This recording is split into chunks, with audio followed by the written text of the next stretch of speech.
ఒక ఆసక్తికరమైన విషయాన్ని మీతో షేర్ చేసుకుంటాను.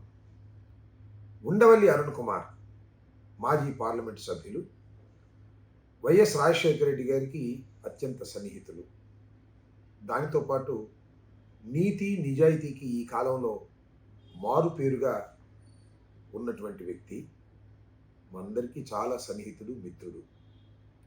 రాజశేఖర రెడ్డి గారి దగ్గర నేను, ఉండవల్లి అరుణ్ కుమార్ గారు, జక్కంపూడి రామ్మోహన్ రావు గారు, ఒట్టి వసంత కుమార్ గారు, మేము చాలా సన్నిహితంగా వారితో కష్టకాలంలోనూ లాభకాలంలోనూ రెండు సమయాల్లోనూ వారితో ఉన్నటువంటి వ్యక్తులు. ముఖ్యంగా అరుణ్ కుమార్ గారు చాలా సందర్భాల్లో చాలా కీలకమైన పాత్ర పోషించారు. రాజశేఖర రెడ్డి గారు ముఖ్యమంత్రి అయిన తర్వాత, ముఖ్యమంత్రి కాకముందు కూడా. అవన్నీ నేను ఇప్పుడు ప్రత్యేకంగా ప్రస్తావించడం కోసం కాదు, కానీ అలాంటి మిత్రుడు ఉండవల్లి అరుణ్ కుమార్ గారు రాజశేఖర రెడ్డి గారు చనిపోయిన తర్వాత వారి అభిప్రాయాలు వేరయ్యాయి, మా అభిప్రాయాలు వేరయ్యాయి. తర్వాత ఆయన ఏ రాజకీయ పార్టీలో లేకుండా సాధ్యమైనప్పుడల్లా కూడా తమ అభిప్రాయాలను ప్రజలకు చెప్పేటటువంటి ప్రయత్నం చేస్తున్నారు. అలాంటి మిత్రుడు గుంటూరు రావడం జరిగింది ఒక ప్రైవేట్ పని మీద. ఆయనతో కలుసుకున్నాము, ఆయనతో చాలాసేపు మాట్లాడటం జరిగింది. ఆయన ఏమన్నా అంటే, గుంటూరులో నేను రవి కాలేజీలో చదువుకున్నాను, మా నాన్నగారు రవి కాలేజీలో పెట్టారు. రవి కాలేజీలో ధన్ గారి దగ్గర కాస్త చదువు తక్కువగా చదువుకున్న వాళ్ళందరినీ అక్కడ పెట్టేవారు. వారిని కొద్ది క్రమశిక్షణలో పెట్టి చదివించగలిగిన దిట్ట అని నమ్మి రవి కళాశాలలో చాలామంది చదువుకున్నారు. అలాగే ఉండవల్లి అరుణ్ కుమార్ గారు కూడా రవి కళాశాలలో చదువుకున్నాను, కాస్త ఊరంతా తిరుగుదాము, అప్పుడు ఎలా ఉందో గుంటూరు ఇప్పుడు ఎలా ఉందో అనేటువంటి అభిప్రాయం వ్యక్తం చేస్తే ఆయన నేను కారులో కొన్ని ప్రదేశాలు తిరిగాం. శంకర్ విలాస్, జినా టవర్ సెంటర్, నాస్ సెంటర్, బస్ స్టాండ్, ఇవన్నీ కూడా ఆయన చూసి గుర్తుపట్టలేకపోతున్నానే, అప్పటికిప్పటికి చాలా మార్పులు వచ్చాయనేటువంటి మాట మాట్లాడారు అనుకోండి. సరే, ఫ్లైఓవర్ వెళ్దామంటే ఫ్లైఓవర్ ఇప్పుడు నిర్మాణంలో ఉంది, దానికి వెళ్ళలేకపోయాం. శంకర్ విలాస్లో భోంచేద్దాం అన్నాడు, అప్పుడు భోజనం ఎలా ఉంది, ఇప్పుడు భోజనం వెళ్దాం చూద్దామని. కానీ నాకు టైం లేదులే, నేను కొద్దిగా పని మీద ఉన్నానని చెప్పాను. ఆ తరువాత ఆయన మరొక అభిప్రాయాన్ని వ్యక్తం చేశారు. అదేమిటంటే, రాయపాటి సాంబశివరావు గారిని, యలమంచిల శివాజీ గారిని, వారిని కూడా కలిసి కాసేపు మాట్లాడేద్దాం అనే మాట ఒకటి. దానితో పాటు వారి అన్నగారు అవుతారు, కజిన్, వాళ్ళ నాన్నగారు వీళ్ళ నాన్నగారు బ్రదర్స్, ఆయన రఘు, కర్నల్పేటలో 11వ లైన్లో ఉన్నటువంటి రఘు గారి ఇంటికి వెళ్ళాం. వారి సతీమణి చాలా ఆప్యాయంగా మమ్మల్ని రిసీవ్ చేసుకున్నారు.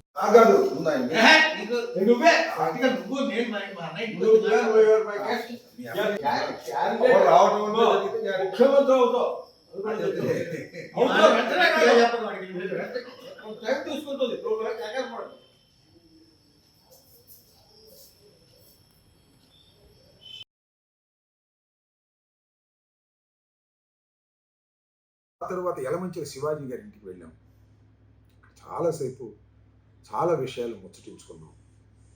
శివాజీ గారు 80 సంవత్సరాలు దాటినా ఆరోగ్యంగా ఉన్నారు, ఆలోచన కూడా చాలా బాగుంది. మేము వెళ్ళే సమయానికి ఒక ప్రైవేట్ ఛానల్కి ఇంటర్వ్యూ ఇస్తున్నారు, మేము పక్కన కూర్చున్నాం.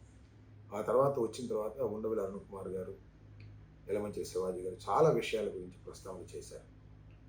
వ్యవసాయ రంగం గురించి, వాళ్ళ చరిత్ర తెలిసినటువంటి అరుదైన వ్యక్తుల్లో యలమంచిల శివాజీ గారు ఒకరు.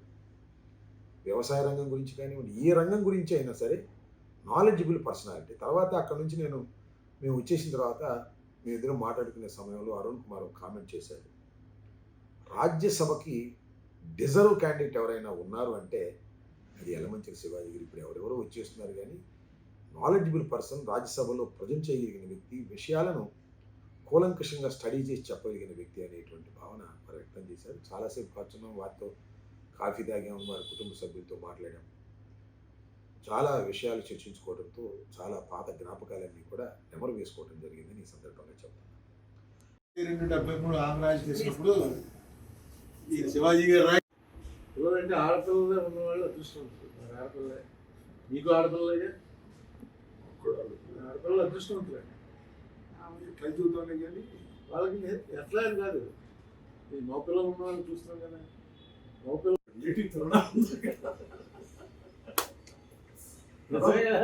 ఆ ప్రశ్న జర్నలిజం లేట్ అవడం వల్ల దెబ్బతింది. సరుకు మళ్ళీ మార్చుకోడు కదా ఇక్కడ పంజాబ్లో టెంపర్మెంట్ కోస్తారు, టెంపర్మెంట్ నూరుస్తారు. నూర్చిన తర్వాత విత్ 1 or 2 weeks అయితే పంజాబ్ మొత్తం కూడా అక్కడ బందరు కింద 12 వరకు కృష్ణా జిల్లాలో ఉంది. అందరూ ఇప్పుడు కలకట్టా కన్నా మెడ్రాస్ కన్నా ఫస్ట్ అయినప్పుడు at every stage contribution, Shivaji contribution at every stage. అయ్యా శతమానం భవతి శతాయ పురుషేంద్రియ ఆయుష్. ఫోటో మీకు అప్లై అవుతుందా? ఏమో అసలు భాష గారు అంతే. పుట్టినరోజు అంటే నమస్కారం పెట్టుకుని కాలకి షాక్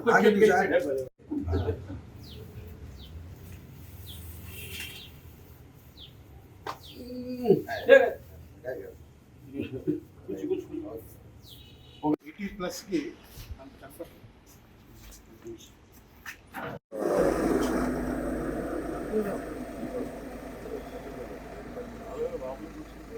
ఆ తర్వాత రాయపాటి సాంబశివరావు గారి దగ్గరకు కూడా వెళ్ళాం. రాయపాటి సాంబశివరావు గారి ఆరోగ్యం బాగానే ఉంది, కానీ కాస్త మోకాళ్ళు సరిగా లేకపోవటం వల్ల వీల్ చైర్లోనే వెళుతున్నాం. ఆయన కూడా మంచి కాఫీ ఇచ్చారు. కాఫీ తాగి చాలాసేపు వారితో సంభాషించాం. నిజానికి కాంగ్రెస్ పార్టీలో నాకు టిక్కెట్ రావడానికి ప్రధానమైన కారణం రాయపాటి సోదరులే.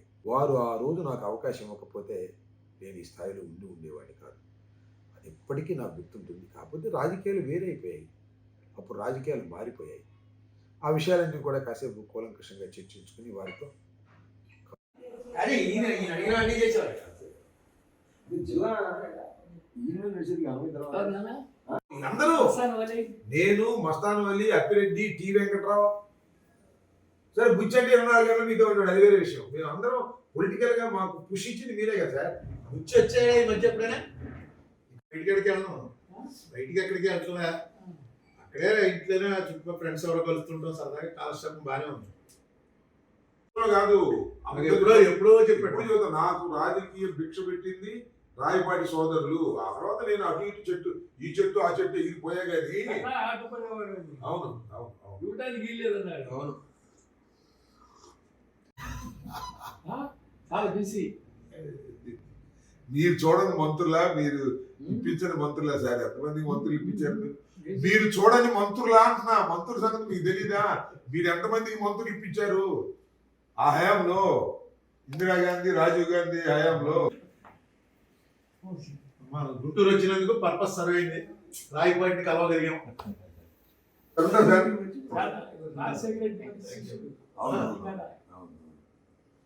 మొట్టమొదటి మీ శిష్యునే, తర్వాత అటు ఇటు వెళ్ళిపోయా నేను. అది అయ్యో స్కూల్ మీదే, తర్వాత హై స్కూల్, కాలేజీ. ఉంటాను, నమస్తే. కాఫీ తాగి తర్వాత సెలవు తీసుకున్నాను.